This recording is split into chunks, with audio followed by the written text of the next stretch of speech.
why you think XRP would 2K by the end of the year if things are in line for that to happen this year. That's the price that's going to be required to be in order to be able to move the amount of value for the markets and networks that I believe will need to be settled by the end of the year. You got Swift, which is 5 trillion a day. You got the FX market, which is around 6-7 trillion a day. You got commodities, which is 6-7 trillion a day. You got the back end of the stock market, which is 6-7 trillion a day. So where are we at? We'll call it $25 trillion that needs to be settled on a daily basis. How much XRP do you think is available for that? 10 billion?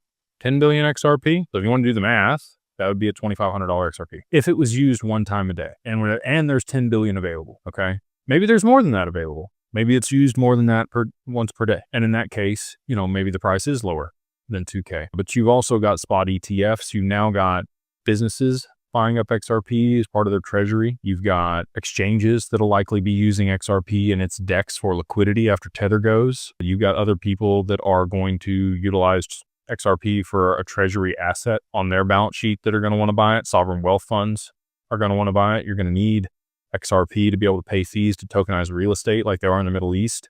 On the XRP, you're going to have liquidity pools by the end of the year that lock up XRP. You're going to have AMMs by the end of the year that are locking up XRP. So it's really a lot less available supply than I think people really understand that's going to be available by the end of the year because of all these other catalysts that are going to lock up the XRP. So to move all that value, you might have a couple billion XRP, 5 billion XRP available to settle $25 trillion a day in transaction volume, maybe more. Maybe there's other markets that I haven't even considered that'll be settling across the XRP by the end of the year. I think 2K is very reasonable with all of the different factors that are going to lock up XRP and limit the supply and the availability for the amount of demand that's going to exist for it.